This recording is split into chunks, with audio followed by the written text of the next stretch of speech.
Hey,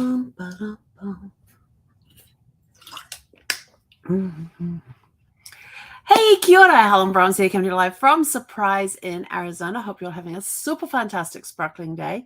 Welcome to Before the Dirt Nap podcast number 1445. Whoo, we're getting close to that number of 1460, just 15 sleeps away. Today, our topic is rest and relaxation because it is Sunday, and that is what we do on Sundays. We rest and we relax. We just go, just breathe.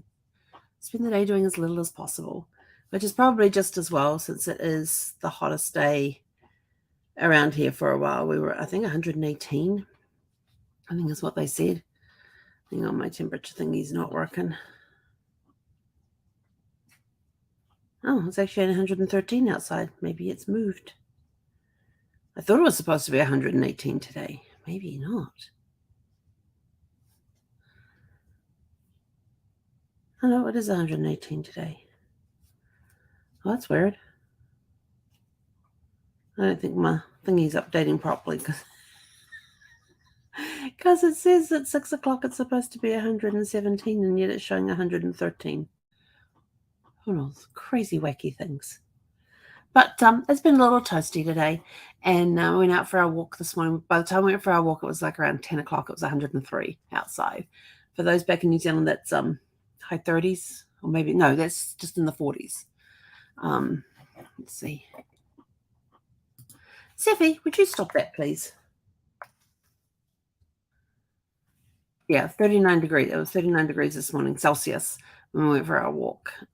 Yeah, so it was a little toasty at that point. But I said to Zeph, I said, when we're doing these walks in those hot temperatures, it is out, get your stuff done, going back inside again. I said, we can get the rest of the exercise in-house. We've got plenty of space where we can run around and that sort of stuff. Like when we were in the RV, sometimes it was cooler to be outside than it was to be inside. But yeah, I really did want to go to the RV this weekend and get stuff out of there. And but it just wasn't going to happen because of the temperatures. There's no way it would have been in the upper 80s, low 90s in there. Maybe low 80s. It would have been hot, whatever way you looked at it. And I just wasn't up for dealing with that. If we're going to go over there, it's going to have to be first thing in the morning when the low is like 80 something. And for those back on the Celsius side, 80 degrees Fahrenheit is about 26, 27 degrees Celsius. So, yeah, it's getting toast. It's toasty out there, but it's supposed to start cooling off in August, and I wanted the RV to be out of the RV by the end of July. And unfortunately, I don't think that's going to happen because there's still a lot of stuff we've got to get out of there right now. And it's the fact of going over there and having to pack it up. And we've got the boxes to do it. It's just going over there and packing things up and putting them into the car and then all that. And by the time you do all that and you get in the car to drive back, you're all hot and sweaty and just soaking wet. You feel like you want to have a shower beforehand, but you can't because all the water is hot. Like I said, the RV has no insulation. So if the sun gets onto your water, onto the wall where your water pipes are, you will get hot water for the day. You won't get any cold water. So we had to keep a lot of water in the fridge at one point during the summertime just to have something cold to drink because otherwise we'll be drinking hot water all day, which in this way is not a bad thing health-wise because drinking hot water is supposed to be good for you. And so that wouldn't have been so bad. And even in hot, there's people who in hot weather will drink hot coffee, hot tea. I would occasionally have a hot tea in the middle of summer and hot temperatures and that sort of stuff. And does it make you feel warmer? Sometimes yes, sometimes no. Who knows?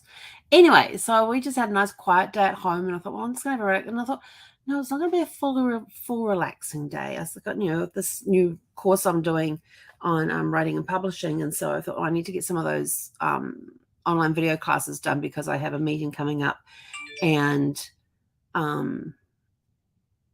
with the meeting coming up, there are certain things that I have to have done before then. And so I thought, well, let me get it done out of the way now.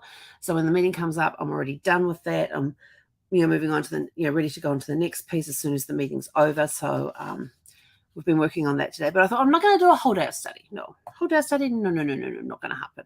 So it was study for an hour, take a break, study for an hour, take a break.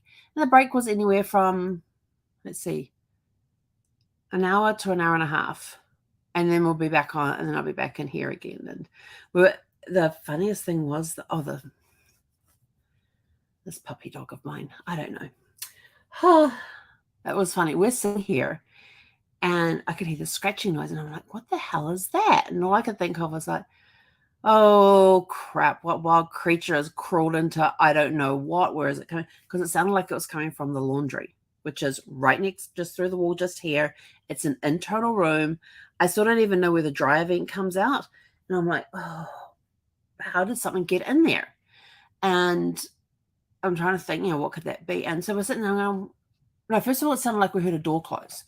And I'm like, a door closing? No, there's no doors closing. And when I went for a walk later on, all the doors that were closed were closed. All the doors that were open. None of the ones that were open had closed. So I was like, what on earth was that door closing thing? And I couldn't figure it out. I still haven't figured it out.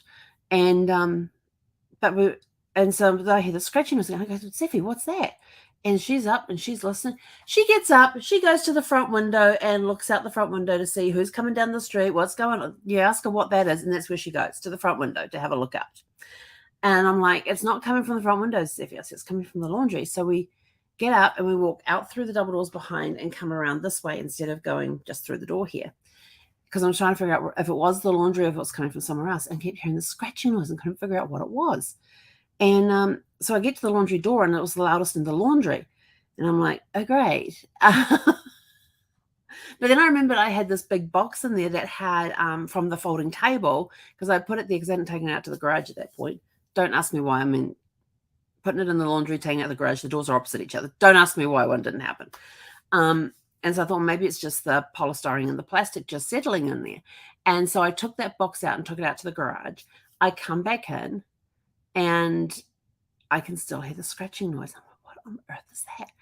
And then I suddenly realized, are there clothes in that dryer? And I'd left a load of laundry in the dryer. And I was like, oh, okay, well, let's take that stuff out. And I'm taking that stuff out, looking at it carefully, making sure there's no scratching noise nothing coming from inside the drum barrel. And I take the lint thing out and clean that out and put that back in, and still hearing the scratching noise. What on earth is that? And then I look over at the washing machine and go, is there? And I open up the washing machine drawer and went, oh, there's a load of laundry. So at some point, like last weekend, I'd done a load of laundry and a load in the dryer and totally forgot about them. So I ran that one through again, and then tossed it into the dryer, and haven't heard the noise since. So still no idea what it was. Maybe something had gotten into the ventilation shaft for the dryer. Don't know. No strange smells coming.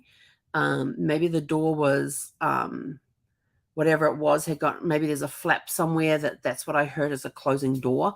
Still don't know. Don't care, as long as it's not crawling around the house and we can't see it and there's no smell to say we've killed it. Well, I don't know if it would smell yet or not. Well, we'll be keeping an eye on that, but can't see evidence of anything in the house that shouldn't be in the house.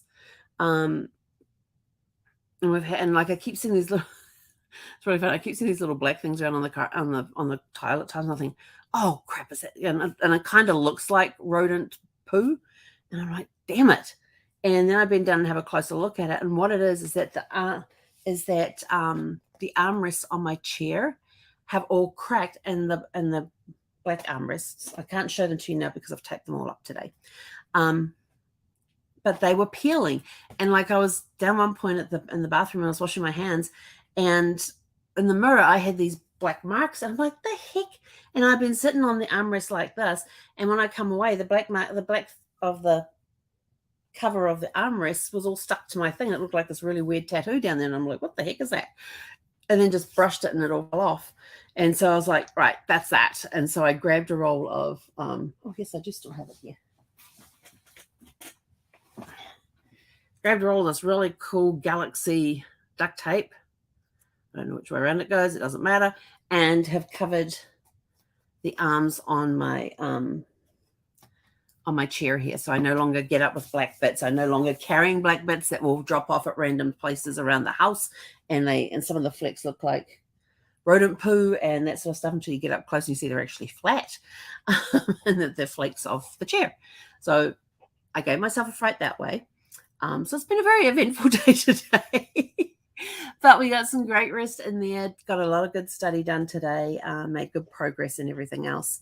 And so we're just going to keep ticking along with that. And I made Zeffie wear shoes again last night when we went out for a walk, and she actually got one off while we were walking.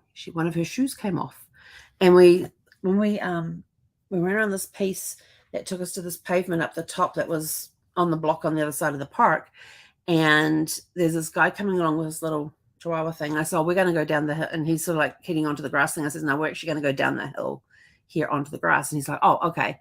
And so he went this way. I went down this way because his little dog was like shaking like a leaf. You know, it was small, but it was being strong. It was staying strong. It was standing its ground. But you could tell by the way it was shaking. It was scared. It was scared. And I was like, yeah, we're just going to go down the hill here. And so we went down, and Zeffie at that point had four shoes on her feet. And we get down the hill there. We get across the other side. We're about to get on the pavement on the other side. And I looked down at her feet and I went, you're missing a shoe. She says, come on, we're going to go find the shoe. So we just turned around and backtracked our thing. And I says, find your shoe. And she's like dragging behind me. She does not want. And then she finally decides, well, I'm going to go up the hill faster. And she sees her, and as we get to the top of the hill, she sees her shoe first and starts heading back down again. And I'm like, get back up there. I'm like, no, come on, we're going to come here. We have to find your booty. And we get up the top there, and there it is laying there. And she had seen it and gone back down the hill again. Like, there's no way you're putting that back on me. So grabbed the leash, grabbed her, put her boot back on. And it was one of her front feet too. Got her boot back on, and we continued our walk home. But she's so funny because I pull those out and she takes off now. Although last night she was really good. She didn't take off. Well, she did take off, but she went and laid up on the couch so I could get booties on her feet without having to bend over onto the floor like I usually have to do. And she didn't try and run away at that point. She just laid there. It was like, okay, you can put them on. And but when I came home to take them off, she'd lift one leg up. She had one leg lifted for me to take it off. So I took that off. The back leg came up. Normally the back legs are like her anchors, so they're a little harder. You got to tug on them. But I did have to do that for the last back leg. But on one of them, she had the weight on the front 3 feet, the front 3, on the other 3 feet, so I could lift the back leg. But when it came to doing the other back leg one, she had that firmly planted on the ground. It wasn't moving anywhere or going anywhere. So, but she was good with her booties on last night, except when she lost one. She didn't tell me. And she did not want to go looking for it. And I told her where to go looking for it. But she's so funny. And then this afternoon, it's like, we haven't been out for a while. And I had a hankering for ice cream, frozen yogurt, just something cold, something sweet and cold. And I thought, let's see what Culver's has. And so Culver's had their flavor of the day was dark chocolate with devil's cake, which is dark chocolate custard with devil's cake inside it. And I was like, I think I've had that once before. That was really good. So we went and got a couple of scoops of those sitting in the freezer for when we get back from our walk. And we hadn't really had lunch at that point either. It was like 3:30 in the afternoon. Late lunch, early dinner, Luna, we're good. And so got the Swiss mushroom burger, which I really, really like. And got that and brought that home and had that and sat at my table and had it. I'm so excited that I can now sit at a table. Like this morning when I got breakfast, I sat at the table. But I do need to put a rug of some sort underneath it, because when I'm sitting at the table, if I'm leaning on it, it tends to move. And I'm like, yeah, that's not going to work. But I do have 2 pieces of carpet that are long, thin strips, and I can put one set under each leg lengthwise. And they'll be on 2 separate pieces of carpet. But my friend Eileen, when she gave us some carpet rolls, there were these 2 narrow pieces that are probably a couple of feet wide, each one, and they're about 6 feet long. And so that will go perfectly underneath along the table, and be able to put the table on that. So I'm going to do that later on tonight or tomorrow. But yeah, I've been able to sit at my table and eat. It's been awesome. Haven't had to take it over to the couch and eat over there. I've been able to sit at the table and eat. And I was looking at it today and I went, wow, forward planning here, because my placemats are green, white, and mauve. And my iPad cover is purple. And I looked at these together and I went, wow, they really do go together well. It's not, no, I'm just a purple girl. I'm sorry. I'm just a purple girl. And then, of course, I had this sitting next to it, so it all looked really good. But the muted mauve with the purple cover looked really cool together. And that's the only electronics I have there, so I can play word games or whatever. And yeah, read. I use it as a Kindle at times. And I'm currently reading, this is so funny, from the Albert Smith's Culinary Capers right now. And a while ago, I read the pork pie, something to do with pork pies. And what it is that Albert Smith used to be this chief, it's based in England. So he used to be this chief superintendent detective, I think it was. And he ended up retiring, and he's in his like 70s, I think. And he decided to take a culinary tour of the British Isles and go to different places around England, Ireland, Scotland, and Wales and Cornwall, and find all of his favorite dishes that he's liked over the years. Like the first one was pork pie. He loves pork pie. And in England, they have a specific way of making a pork pie. And he gets involved in a caper while he's there. So the capers are the mysteries, all the things that happen. And his companion is a police dog called Rex Harrison, as in Rex Harrison, the actor from Dr. Dolittle, the original Dr. Dolittle movies. And but Rex got fired from the police department because of his bad attitude. And I will tell you, I love this series. I'm onto Bakewell. It's only the second one in the series, but that's okay. These ones I just pick up when I need a good laugh, because the dog, you get to see things from the dog's perspective and hear the dog's thoughts or read the dog's thoughts. The dog is hilarious. And like in the first one, he's turning around and he's already figured out where the problem is with the thumb that was found in the pork pie, where the problem is with that, who did the killing and why. He's already figured this out, and he can't figure out why humans are taking so long when he sniffed it out within hours. And he can't figure out why these humans are taking so long to cotton on. And he's given them all the signals he was trained to do, and all the he has to stand a certain way or make certain sound when he smells cocaine, certain drugs. One of them was cocaine, because he's talking about the smell. This sounds really familiar. This is one of these ones I'm supposed to let people know about. Well, I better let them know about this one. And he does his little routine that he does of turning around and sitting and yipping and all this sort of thing. And he's like, oh, and as they're walking away from the building, he's like, I just told you what was in there. Why aren't we arresting me? What is wrong with you people? Can't you smell that? This sort of thing from a dog. So you get to see things from the dog's perspective, which is really, really cool. But yeah, so he's his assistant dog. And after the first capers, his kids have decided that they're not going to let Dad roam the country by himself anymore, because he got himself into so much trouble during the first book, that now he has he'll have one of his children accompany him for so many stops. I'm not sure if it's everyone they take a turn with or not, but yeah, so he's got his older son, who's also in the police department, traveling with him on this one here on the Bakewell. Bakewell tarts? Bakewell tarts? Yeah, Bakewell tarts. I got no idea what a Bakewell tart is. So I'm going to have to look that one up and see. But then they mentioned the pork pie, I knew immediately what it was. This was Bakewell tarts. But according to the woman that's standing on the side of the road where he's just got to the B&B, that they're not called tarts. They're called Blackwell puddings. And he's trying to think, well, I've never heard it called a pudding. Thinking back to all the stores he's gone into to get his Blackwell tarts. So what he's doing, traveling the country where he gets his favorite foods from. His favorite foods are best known to have come from. So this place that he's at now is best known for the Blackwell tarts. And so he's gone there and he finds he's doing this culinary tour, and he finds ways that he can go to these places, and they usually have like a tour or an excursion type of thing where you actually go into that bakery that's known for that particular dessert, food, whatever it is, and you actually take a cooking class in how to cook it, how to make it. And so I'm on to the second one in that series. So I usually read it on the iPad when I'm out there. I mean, I have my Kindle, but my Kindle stays by the bed, and the iPad stays out in the living room area. And so at the table, I can sit there and read this book on the Kindle and giggle away. And try throat all of a sudden,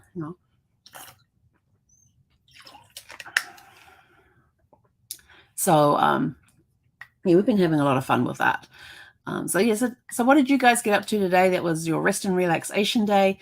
We just, like I said, I did study. Took breaks of an hour to an hour and a half, did study again for an hour. And then we went out for a drive, came back with Luna, lunch and dinner. Had that, and the dessert is waiting in the freezer for after our walk, because it's going to be a little toasty, that walk. It is. I don't know what's going on with the weather app right now. It's not doing what it's supposed to do. Because if I go to the hourly one, it says what the temperature is right now outside. That was this morning. So it should be 118 out there right now. We're now not going out till like, actually 117, it should be out there right now, till like around 11 at 8 o'clock. There we go. We're at 112 right now in Fahrenheit. So that's toasty. Yeah, still can't understand why we're making the news in Phoenix, in New Zealand, with these hot temperatures and stuff, when we had hotter temperatures the last 2 summers up in the 120s. But we're at 112 right now, which is around 44.4 Celsius. So yeah, it's a little warm. So we'll go for a walk in about an hour and a half, depending on what the temperature is. But I take with me, I've got a bum bag that I take with me that's got places where you can put water bottles on either side. And inside I have a collapsible water bowl for Zephy. And sometimes we get out there and we get back and no water whatsoever, but I watch her. She's my indicator of when we're going to stop and have water. If she's dragging too much and panting too much, so I watch her physical signs and her energy levels and that. And if it starts dragging a little bit, we stop. We have a water break. And so she'll get some water in her bowl. I'll just drink out of the container. And then we go. Even if we're like 5 minutes from home, we will stop and do that. It's not like, oh, we're only a couple of minutes from home, we'll just walk home and do that. No, we will stop and get the water. But then as soon as she gets her booties off and she gets her vest off, she's straight to her water bottle and glug, glug, glug, glug, glug. So I have to make sure that's full when it goes down. I don't know if you can't see her right now. She's just looking. I love you too, sweet girl. Yeah, she's really taken over that thing. Now I'm trying to decide how to rearrange the office, because I didn't really want my back to the doors, although I like my back to the doors because I can put the curtains up there and I'm close enough to the recliner that I can reach over during the day and give her pets. Whereas if I turn the desk around, so I'm looking at the doors, I lose my curtains behind me and I can't reach the recliner. So we might just stay this way. But I've got a couple of filing cabinets behind there as well, which I can't access because the table's in the way. So it's some little planning that has to go into place here. But we can't really move the filing cabinets anyway because I've still got some boxes. Actually, I haven't got that many boxes over there. What have I got? 6,